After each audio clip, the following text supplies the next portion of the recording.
It's officially spooky season, so I figured what better way to kick it off than talking about how the internet is dying in front of our very eyes.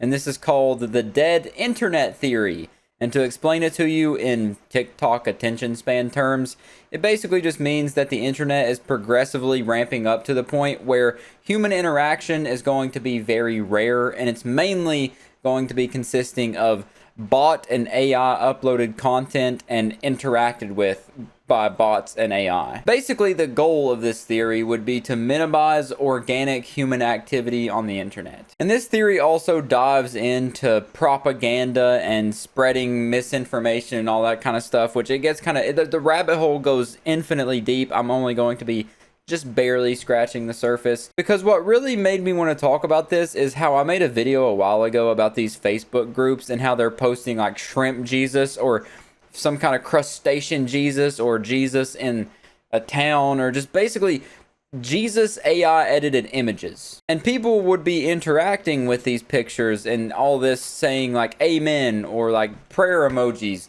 to pictures of Jesus as a shrimp. Like, here's Jesus eating peanut butter. Like, these pages are goofy, yet they're getting tons of traffic and tons of interactions, which all relates back to the dead internet theory, which states that the internet is going to be more and more filled with bot and AI interactions. So from that perspective of looking at these Facebook groups, as well as like the rampant bot problem on social medias, most prominently X or Twitter, we're currently watching the internet die in front of our very eyes, because bot activity is at an all-time high and AI is getting indistinguishable almost. But there is another side of the coin besides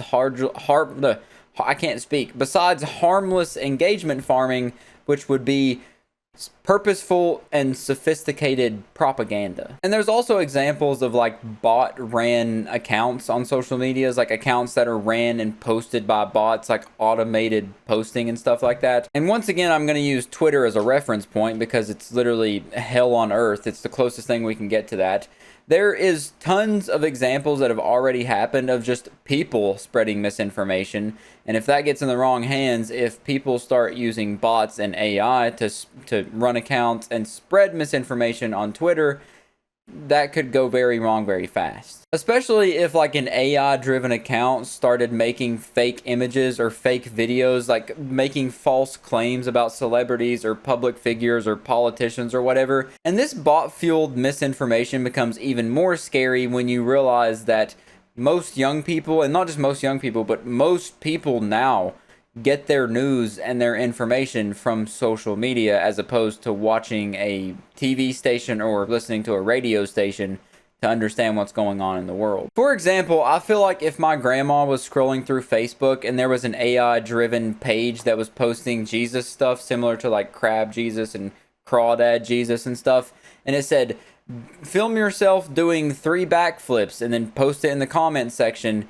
and that will get you a ticket to heaven, she would do that and then share it with every single member of my family, and they would do the exact same thing. And it's not just the gullible people that are going to be victims of this. If it gets to a point where it's indistinguishable from like actual human postings and using AI to support these outlandish propaganda claims, it can be manipulated in a way to perpetuate someone's agenda or just cause major issues on a global scale. And I know this video is just me yapping a lot. I apologize for your ears. But there is a good side to this. It's not just all doom and gloom. There is, sunshines and rainbows on the other side of this. And that is social media giants like the big ones like Facebook, Twitter, Instagram, all that kind of stuff. They have the capabilities to remove mass amounts of this bot activity if they choose to do so. Most of them just turn a blind eye, which is why we see it running rampant right now. But much beyond just personal interactions potentially being fake on the internet, that's terrifying in and of itself. But this whole situation just kind of hangs a storm cloud over your head once you know about it, and then it kind of changes the way that you surf the internet and the thoughts you have in your head while you're doing so. Overall, though, I think the dead internet theory does have a good sentiment and a good theme behind it. Something good to take from it besides just, oh, scary, bad internet, don't trust computers, because we're not trying to replicate the Y2K all over again. that I wasn't alive then, but I couldn't imagine that was fun, having your family members like yelling at everything that had technology in it. Like, nobody wants to see old Grampy yelling at the fridge before he gets a beer out of it, telling it not to kill his family. But other than that, it's a good reminder to be skeptical and navigate social media and other news articles and stuff with critical thinking in mind, and not just mindlessly scrolling, believing everything you see. If you see something, you should fact check it and look into it yourself to form your own opinions and actually figure out if it's true or not before you act on what you've heard or seen. And other than that, I'll catch you in the next one.